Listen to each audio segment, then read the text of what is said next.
Welcome back. Baga nagaan deebitan, baga nagaan dhuftan. Kun podcastii Ilma Hormaati.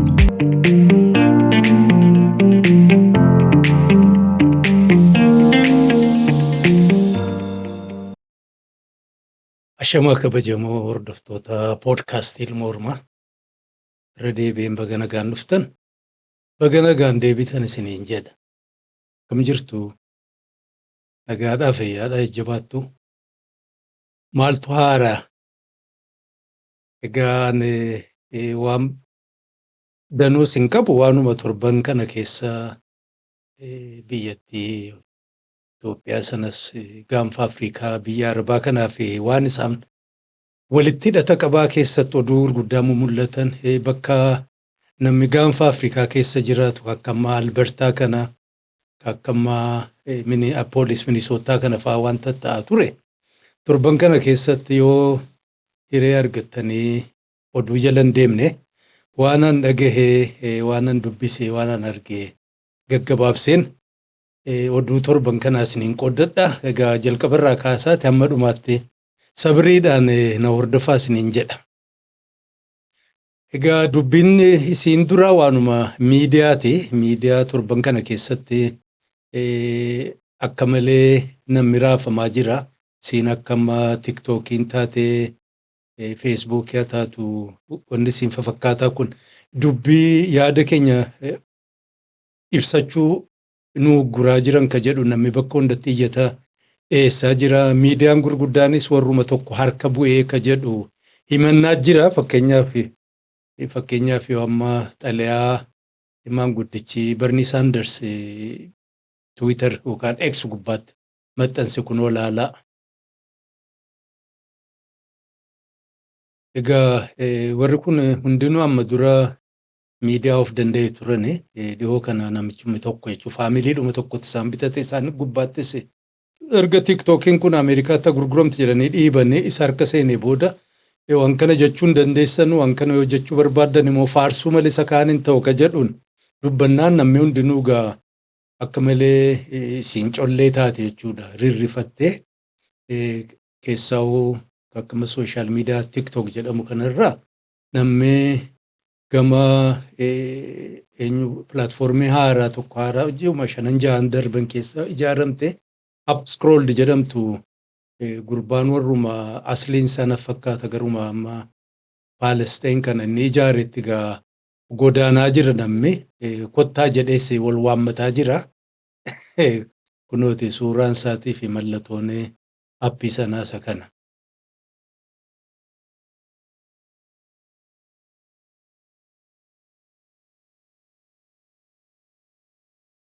Kana gurbaan isaa mijaazii jedhaniin Libnaanii fi Palestiin ta'ee Joordaanii fi Palestiin irraa dhalate kubbaaniyyaadhuma amma IBM namichi miidiyaa hunda walitti qabatee bitate sun waliin durii dalagaa ture na fakkaata. Achi keessa amma Awustiraaliyaa jira.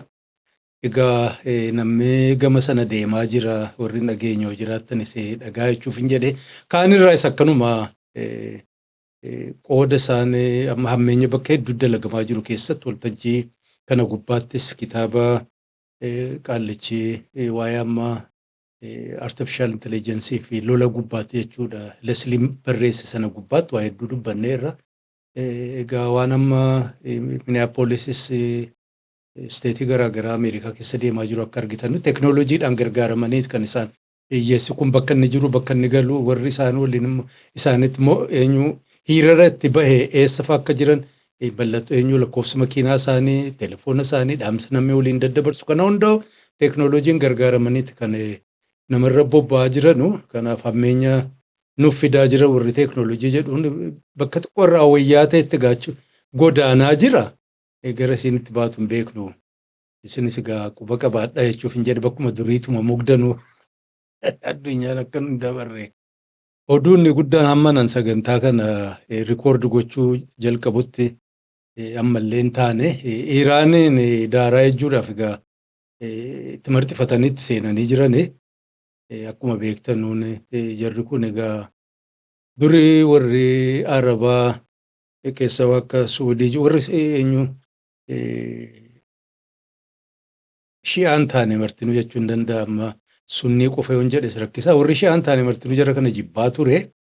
Amma akka argaa jiranutti addunyaan gama biraa deemaa jirti. Yoo jarri kun yoo Iraan kufte waa tokko nuun hafnee ka jedhu kana Suudiinis warri kaanis ka hubatan fakkaata. Arganiiru gaa ollaa isaanii Iraaq hin jirtu, Liibiyaan hin jirtu, Siiriyaan hin jirtu, Libnaanis hin jirtu, Yamanis uma waan hin jirre ka hafte gaa Iraanuma kana jechuun si daakanne nutti as darbaniin kun mul'attee jirti na fakkaata iyyataa jiran nu jalaan dhahin ka jedhu warri sila saabummaa isaan kaan waliin qabanu ammoo iyyannaan isaanii ka hambisuun natti hin fakkaanne warri gariin akka himu ka warra Israa'el kana hundaa'u jechuu baanne ilaalcha garii warri qabu dacheen keenya bal'aadha ka jedhu kana saganteeffate warri deemu jira deeggarsa qabaatanii dhiisanii gaa isintu jala deemee ilaala ka biraa dhiisiti makkaanuu keenya ka jedhu hundeeffannaa irratti warri bobba'ee deemu numa jira. Kanas ni beekti na fakkaata. Arabni gaa rakkoo ilmaan Abrahaami maaltu homaa keessaan qabu garuu sodaatanii jechuun jedhee isiinis yeroodhaaf Chaayinaa fi Ruusiyaan fa'aa waan maabara waliin tolfatanii dhiyoo kana tiraayilaatiraal maallee jedhanii istiraatejikal laayinsii wayii tokko uumaniiru gaa hammamee warri kun dhaqqabuun deeman hin beeku gaa. Lolli jalqabamu silaafaan ta'u biyyi sunis laaftuu miti ammoo irra aanti ka jedhu gama kootiin natti mul'atu isiinis daaraa seenuun siin oolu. Egaa warri Israa'el keessa jiru hawwii qabu jechuudha toora sana hundaa laga hamma baara jidduutti to'anna warri jedhu mirkaa'aa jiru fakkaata. Egaa kanas quba qabaadhaa jechuudha. Oduun kan biraa isinii qabu warri Suudii kanuma irratti hirkatee jechuudha. Warri Suudii waan amma duran goone miidiyaa isaanii gubbaatti afaan isaaniitiin jechuudha. Amma dura sooshaal miidiyaa gubbaa ture amma immoo gaazexaadhuma bebbeekamaatti jechuudha gabbaanii Imiraatii kana balaaleffataa jiranii isaan keessa ka gaazexaan isaanii sadan afran tokko gurguddaan kan akka amma Al-Riyaad, Madiinaa fi Al-Waxanii jedhamu cinaa kan jiru Aljaziiraa moo Aljaziiraa jedhaniin isa gubbaatti dooktarri tokko barreeffama hamaa tokko jabaa tokko jechuudha. Imiraatiin naqxee warruma Yihudaa hammata warra Yihudaa jala kufte ka jedhu nu gantee diinii keenya gantee ummata gantee bakka Arabaaf Musliimni jiru deemtee jeequmsa uumaa jirti ka jedhu namni kun nama beekamaadha. Biyya Ameerikaa keessattis barnoota isaanii fudhatanii dhufan fakkaata. Biyya isaanii keessatti yuunivarsiitii beekamaa keessattis diinii turanii warra isaan amma akka eenyuu qaban akkuma paarlaamaa isaanii keessattis kursii qabaataa turanii Dr. Ahmad bin Usmaan Altawaayijiiri jedhaman isaantu barreesse egaa barruu isaanii kunoo akka argitan nutti. Al-Imraatii allatii fi quluubinaa jedhan warra Imraatii qalbii keenya keessa jirtan jedhanii barreessan kunoo laalaa. Torban dabre barreessanii egaa bal'inaan wanti isaan jedhan waa tokko waan hambisan hin fakkaatu gaa of keessa dubbii jechuufan jedhe. Egaa barruu isaanii guutuu afaan Arabaa hamminaan beeku xiqqoodha ammoo bakka garii irratti turjumaanaan gargaaramee akkan argetti waan laafaa miti. Gargar baasuuf tattaaffii illee godhan uummata Imiraatii kanaa dhiisanii Imiraatii keessa immoo irratti Abudaabii akkuma sagantaa amma dura isinii dhiyeessetti Imiraatiin olii gad ka fiigsisaa jiru warri mobileeyyan ja'anii warra Abudaabiiti warri hafan hagasmaraa walii keessaan qabanu. Dooktarri kunis innaa barreessan uummata Imiraatii waliin rakkoon qabnu. Jarri kun irrattiin Imiraatii warri Abudaabii kun isaantu yaa'ii godhaa jira. Ka jedhuun egaa bal'inaan barreessanii warri arguu barbaadan kunooti liinkii isaa guutuu isaa isin ergeen jira. Asirra maxxanseera sana jala deemaati. Laalaa mata dureen kunooti liinkiinis gubbaa isaa irratti mul'ata. Mata dureen isaa kunooti barruurra jira. Liinkiin isaanis achuma irratti argitanii dubbisa. Kun hundinuu maal agarsiisa yoo jettan firuu akka malee jechuudha. Warri Suudiis jeeqamanii jirani. Egaa gara isinitti deemtu hin beeknu.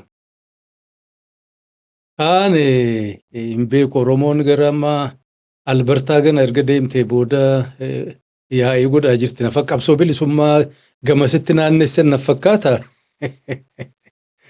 Albertaa keessatti warra na oduudheen gadda sinii meesuun ammallee hin laaffanne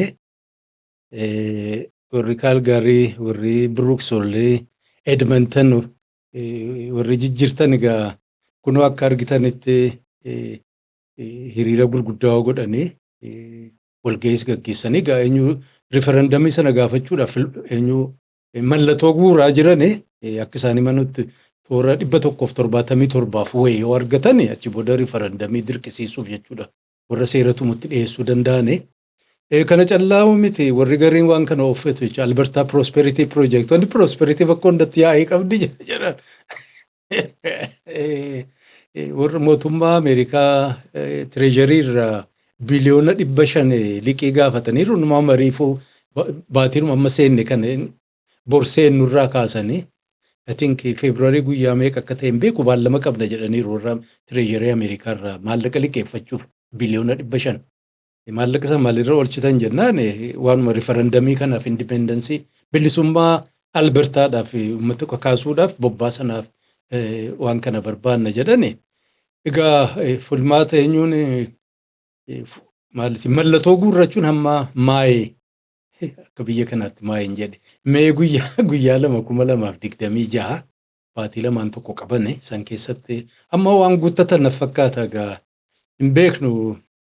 Warri Albertaa jirtan kun gaafa tuma hireenii taatee fi naannoo sana bilisoomsan hiyyeessan dhiisan ofitti hin dhiisan akkuma warra Ameerikaa jiru kana hiyyeessa bobba'amu hin bobba'anu egaa isintu beeka isintu keessa jiraata of eeggadhaa jechuuf.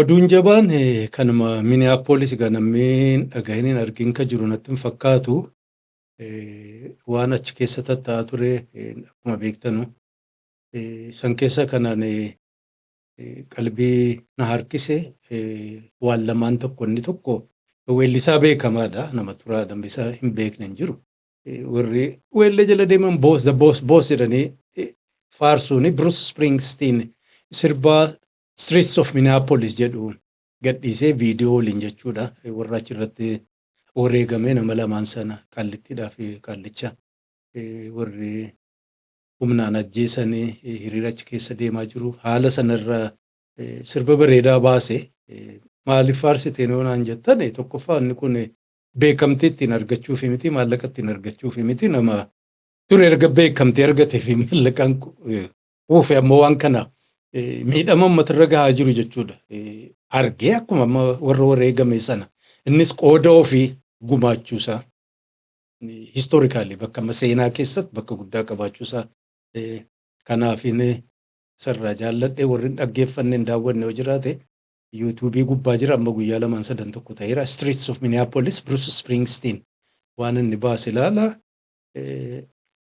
Kan biraa maanguddoo tokko Dream Haven Books ka jedhu achuma magaalaa Minneapolis keessatti jechuudha.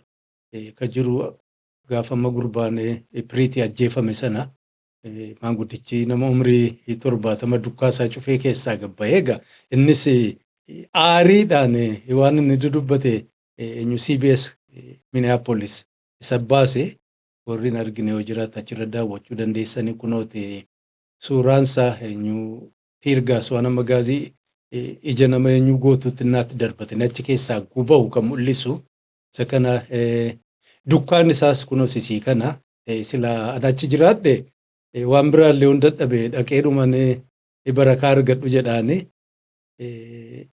dukkaa isaarraa isa warri waa bitachuu dandeessanis weebsaayitis ni qaba ammoo namni sila magaalaa sana jiraatu qalbii qabu namicha kana dukkaadhuma isaa dhaqee warri kun ila nama Minneapolis jiru keessaa amma Somaalee nama Itoophiyaa Oromoo sata ka biraa kuma beeknu jechuuf hin jedhe tarii ijoollee achi dhalate moggaadhisne inni hafe martinuu ilaalchisaa baay'eensaa hunda hojjechuu baadhe irra jireessisaa yoo ol kijibuu baanne gosaa fi balbalaa fi naannoo irraa achi ka fagaate xiqqoodha. Kana dabaleeti amantiinis hin jirti. Inni musliima ta'e waan kiristaana ta'e garaadhaan jibba. Keessaa zabana ammaa kana warri salaafii jalaa fiigu akkuma mammaratee dunuunfatee deemu sana sammuus xiqqoo of rakkisee jira jechuuf hin jedhe. Jarri kun garuu amma kallittiin ituma mucaa fi mana barnootaatti buuste jechuudha. Waan kana dura dhaabbachuuf deemte ofii duute ijoolleen illee yetiima ta'e. Inni kunis akkuma kana waan isaan hojjetaa jiran kana mormuuf jechuudha. Somaalee wajjin haa taatu isii kan biraa waliin sanyii walitti hin dhufu, amantii walitti hin dhufu, qabeenyaa walitti hin jiru, gosa tokkoo miti. Ammoo nama ta'uu isaatiin jechuudha. Nama ta'anii warri kun maanguddoo dabalee, Bruce Springsteen dabalee jechuudha. Nama waan ta'aniif hammeenya ilma namaa irratti hojjetamaa jiru kana hamma danda'anitti of dura dhaabbachuuf tattaaffii godhan. Jarri lamaan sun lubbuu ofii dhabee maanguddoon sunis rasaasaan dhahanii inni nama du'aa ture irra hin kaayyanne. Kanarraa maal barannaa jechuuf hin jedhe. Dhugaa wal kijibuu dhiisnee jechuudha. Siilumaa haqiiqaa namni Oromoo achi jiraatu kun taa'ee wal gaafate jechuudha. Namoota kana jechuudha sadan arfan kana kan biraallee hedduudha. Kan tumame, kan hidhame, kan amma ammaallee irra deebi'anii barbaadanii warra hiriira bahee isaan morme jechuudha. Lakkoofsa makiinaa isaanii facial recognition artificial intelligence gargaaramanii tekstii meelii isaanii lallaalanii adamsaa jiran. Irra jireessi isaanii nama adiidha. Warra Afrikaa kanaa wajjin waa tokko hidhatan qaban. Gosaa walitti hin dhufan, amantii walitti hin dhufan, naannoo walitti hin dhufan, jiruunuu jechuu baay'een isaanii akka waliin qaban natti hin fakkaatu. Warra achi jiraatantu beektan ammoo xiqqaatu ganna tokkos birraa tokkos taatu nama Oromoo argineerra nama Itoophiyaa biraa hubannee jirra. Maalirraa baratame namoonni nama ta'aniif jechuudha. Miidhaa ergarama jechuudha. Roorroo ilma namaa irratti dhaqqabaa jiru kana dura dhaabbatanii jechuudha. Nama sana namummaan alatti waa tokko waliin hin qabne yookaan naannoodhumatti naannoo sana waliin jiraachuu yoo taate malee tarkaanfii akkasii fudhatanii lubbuu fi warri kennanii jijjiiranii xiqqoorraa albeeffachuun hin hammaatu naf fakkaata. Ammanuma jechuu barbaada.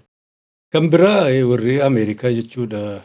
Aanaa maarree fi ajajaan Imperial Power Afrikaa keessa jechuun maal godhanii nan gaafate. Naata olii gad deddeemaa jiranii namichi Masaad Buulos innis soddaan mootuu Ameerikaas inni karuma ammaa Liibiyaa kana deddeebi'aa ture.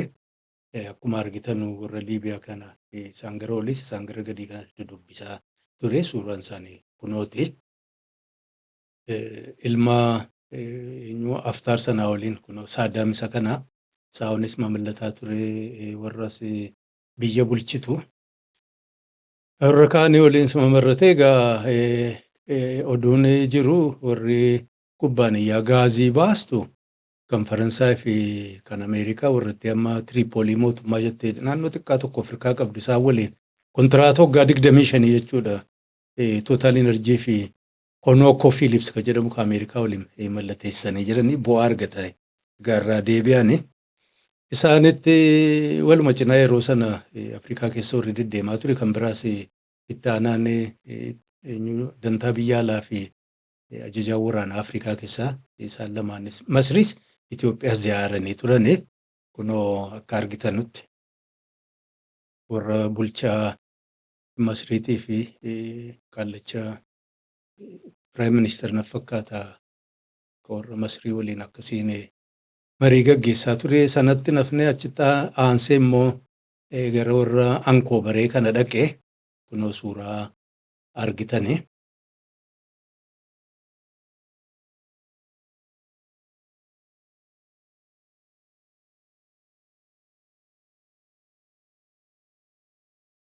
Ankoobaree kunoo sabatteenyaa nugusii fi warra Air Force sana waliin waggaa maarree kabajna ka jedhu sababuma godhatanii garuu sanaaf hin naqne achi tutturanii egaa maaliif ka jedhu himuun nama dhibaa ammoo akka isaan ammatti deemaa jiran akka argaa jirrutti ituun beeku warri Ankoobaree tole hammaate waan amma Middle East keessa deemaa jiru keessatti of naqanii jiran akkamiin keessaa bahanii takkaa'uma maalirraa argatanii egaa warra keessa jiraatutu beekaa. Rakkoon Middle East ka turte jechuudha. Kan bakka Gaazaas ta'e kan keessatti Sooriyaa fi Libnaanitti argaa turre tuun jaallatiin tuun beekamin dhuftee seentee jirti jechuudha. gaanfa Afrikaa keessatti egaa Itoophiyaatti kana maaliif barbaadanii hiyyeessa kana hiriirsanii gara Yemanii dulsisuuf moo beeziidhuma godhatanii babal'isuuf moo hin beeknu haqiiquma dubbachuuf nama dhibaa. Egaa kana kan mul'ate bal'inaan gara maayii irratti waa jechuun koo hin oolu yoo yeroo argadhe. Kan biraa warri Ijiptii, Aljeeriyaa fi Tuuniziyaan isinis sadan sun pirezidaantii alaa isaanii wal argee wal mari'ate ammallee isaanis akka waan warri sadeen kun maabara wayii kan biraa ijaarratanii namuu rakkatee jira jechuuf hin jedha asiif achi dhadhamaa jira lubbuun qabee muddamanii jiranii Morokoo moggaa dhiisanii akkuma beektanu Morokoon akkuma warratti Imiraatii kanatti ilaalamte warra baay'ee biratti nu gante ka jedhuun seenee achuma dhaqxee galteetti ofitti hin daballe. Kan biraa kunooti Suudaan warri UK keessaa ajajaan waraana isaanii fi ambaasaaddarri isaanii kan gaanfa Afrikaa dhaqee Burhaaniin dubbisee ture waan isaan barbaadan egaa nan gaafatina namuu naannoo kana akka tokko marmaaraa jira. Hiyyeessa egaa ibidda darbuuf taatee dhaabbadhaa jechuuf ta'e hin beeku. Isatti aaneeti qaallichi Burhaan ammas gara Qaataar deemeera. Achii boodas amma baatii dhufu naaf fakkaata. Baatuma kana taate baatii dhufu amma hadha guyyaan kamaayyeeti ka Jaanuwarii Feebruwarii jechuu kooti. San keessa gara Turkiyyees deemuun oolu xiqqoo humna argataa jira naaf fakkaata. Warratti Washaashaa sana raappii sappoortii dagaaloo jedhan sana irra aanaa jiran naaf fakkaata. Amilkaa rabbummaan amilkeessu isaa warratti Washaashaa Afrikaa lafarraa fixe nama gurraacha lafarraa fixaa jirti. Bubbulee warri Ankoobarees akkasuma taate eenyu kana raappii sappoortii foorsiin adda ka jirtu natti hin fakkaatu achi fageessanii ilaalan. Kana kaane Suudaanuma irratti hirkatee dhaabnee Trump Institute of Peace ka jedhamu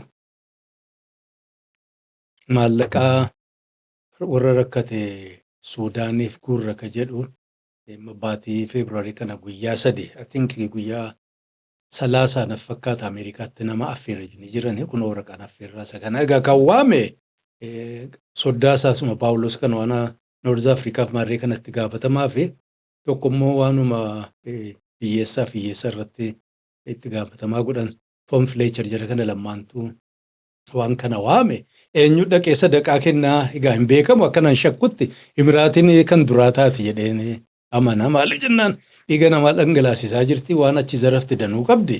Kanaaf miliyoona tokko kennitee maqaa ofii wayyeeffachuuf tattaaffii gochuun hin oolu. Kunis jira quba qabaadhaa egaa Horn of Afrikaan akka malee ajandaa guddaa taateetti. Kan biraa warri Turkii xayyaara F-16 xayyaara lalaa kan eenyurraa bitatte kan Ameerikaa irraa bitatte abbaa wayii tokko Moqaadishoo qubsiifatteetti jedhani nagaan hin jiru gaa hin beekamu. Gama kaanii Somaaleenis warra amma Awdaal moo maal jedhan gara warra Iisaa gara olii jiru kana itti kakaasaa jirti naaf fakkaatu irratti Iisaa qe'ee. Egaa dubbiin gosa ammallee Horn of Afrikaan mootummaa fi biyya ka jedhamu kun wayyaa nama biraatti kennanii akka malee itti bal'atee rakkataa jira Itoophiyaatti dabaleeti jechuuf hin jedhu uummata ammallee gosa balbalaa naannoo Qibixxirsiyyee irraa hin qulqulloofne waan faranjiin ittiin jiraatte ofiisiitii keessa dabarfattee seenaan jiruudhaan jechuu ijaarrattee guddistee bal'iste kana fiddeerra keessee uumaa ta'uu hin dandeenye. Somaaliyaa akkuma beektanu baay'een isaanii abbootii gosaadhumatu maallaqa ittiin nyaataa jira. Warri adda bilisummaa Oromoo baay'ee akkas godhaa turan keessaa warri amma shanee jedhamanii shakkamanu shaggar jiran nama gosaa baay'ee bitataa turan. Biyya alaa kana keessatti guruppiin isaanii mataa gosaatu sossoosaanii ture. Gariin isaanii amma biyya galaniiru badii hojjetanii. Egaa akkuma manni jirutti tajaajilan uumaa isaanii machuunis nama dhiba. Inni kan biraa warri Imiraatii kunooti eenyu isaanii qoroo isaanii keessatti eerfoorsii irraa waliin tireeningii leenjii waraanaa waliin godhan kanuma xayyaaraa isaantu maxxanse kunoo suuraa kana ilaalaa.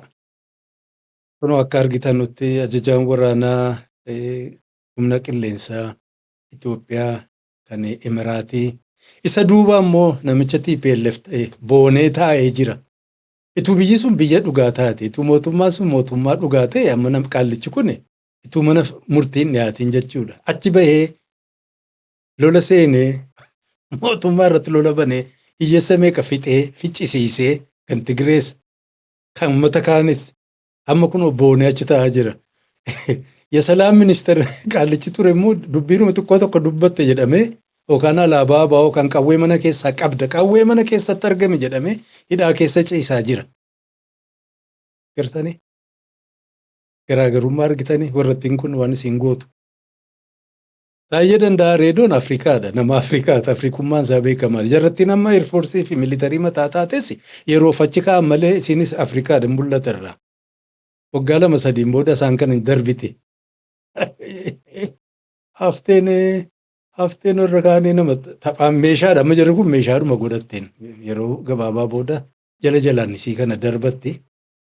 Achi booda waan ta'u arguuf jiraatani kunooti isa kana wayyaa isaanii yuunifoormii isaaniitii fi dhiyoo kana warri Imiraatii kaadeetii eebbisiisanii jiran wayyaa isaanii mee ilaalaa wal bira qabaate addunyumatti akkas ta'e moo jarri kun militariidhuma Itoophiyaa akkuma militarii warra Imiraatiitti yuunifoormii uwwisuu jalqabde ani hin beeku.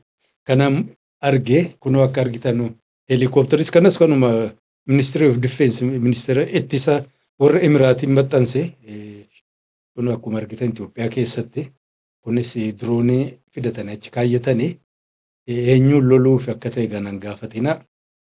Kunoo waliinis humni qilleensaa akka biyya lamaanii jechuudha. Kan daraasee fi kan qoroo jechuudha. Kan mootii fi kaashkara wal bira bakka tokkotti fakkeessanii jechuudha. Akka waan dantaa wal fakkaatu qabani. Kana deemaa jira gaa. Kan biraa jaarmiyaan Saalsaay Wayyaanee ofiin jettu I think Shaggar jiraatti eessa jirtu hin beeku. Xalayaa tokko emotionally triggered waan ta'e tokko lola deemu jira. Maarree jettee maqaadhuma jaarmiyaa addunyaa kana maxxansitee yoo dhaqqabuu baattan yeroo tuun ooliin tuun buliin yoo dhaqqabuu baattee maarree dhumuuf deemaa papa jettee maxxansite kun fuula 2 jira.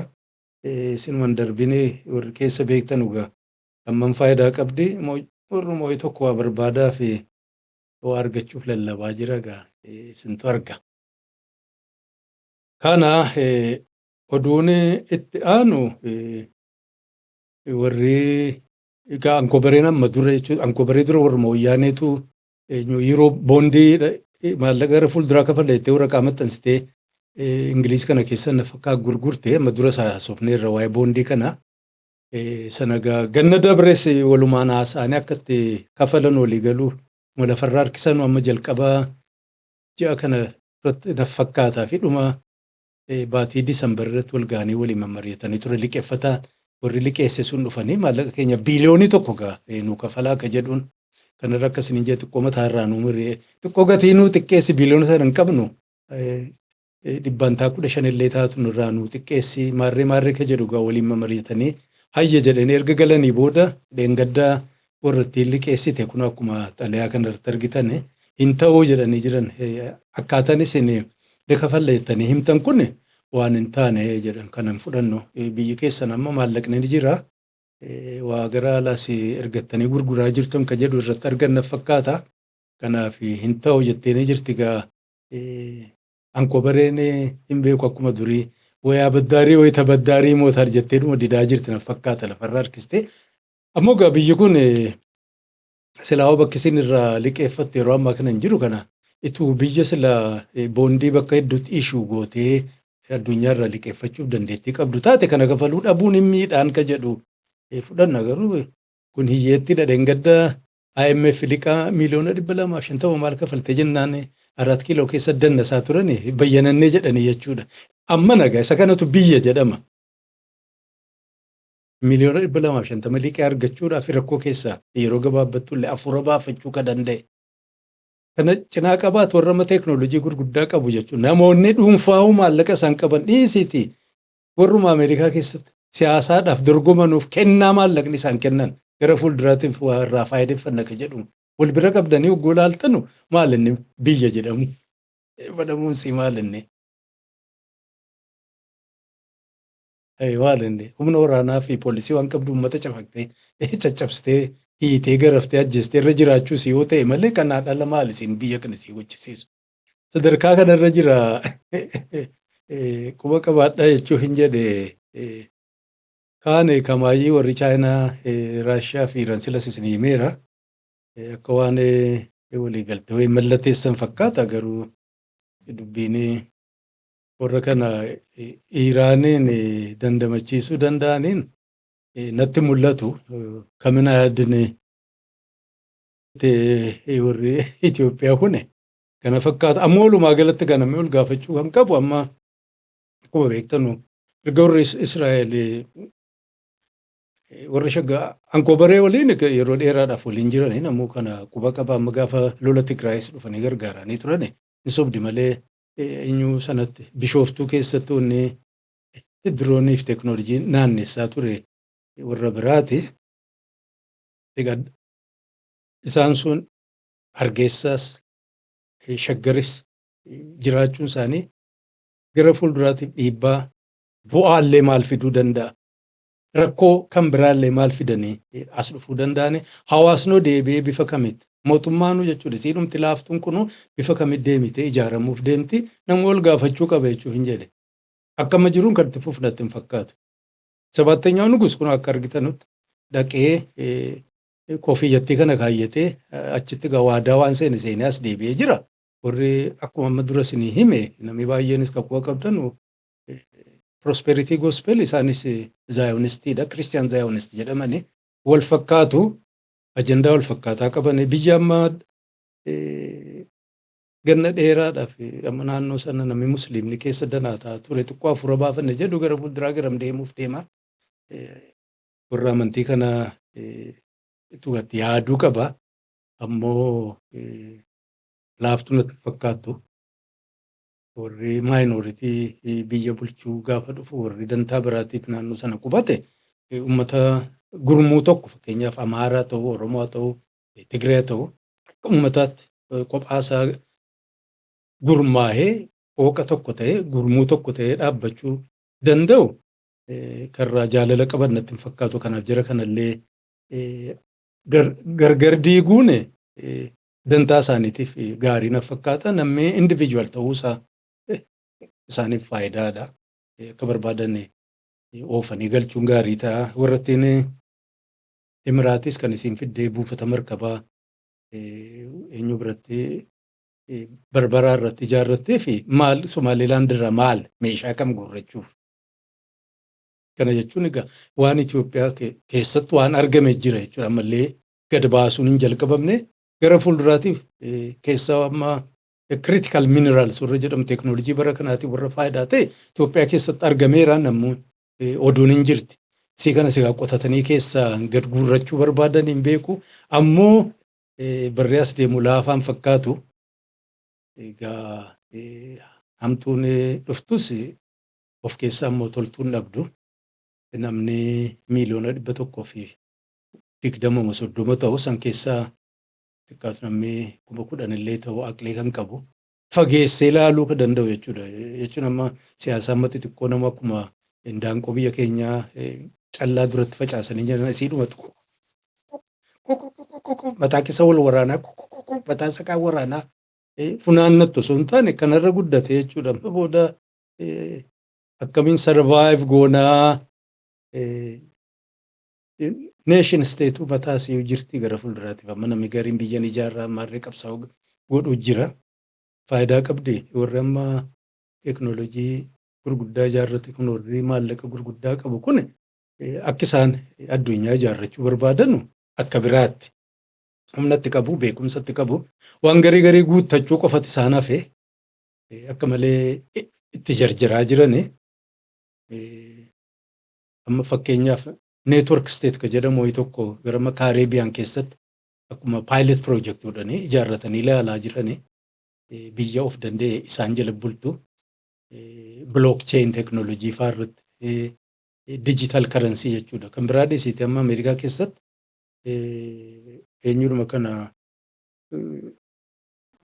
Reserve baankii isaanii jechuudha. Akka inni laaffatu fa'aa beekaa godhaa jedhan namni jedhu jira. Maaliif kubbaayaan gurguddaan kan teekinooloojiin kan Apple akka Meta akka Google kan biraallee jechuudha. Gara fuulduraatiif digital currency maallaquma ofii maxxansuuf deemanii ka jedhu jechuudha. Olaantummaa bifa biraatas deemaa jira.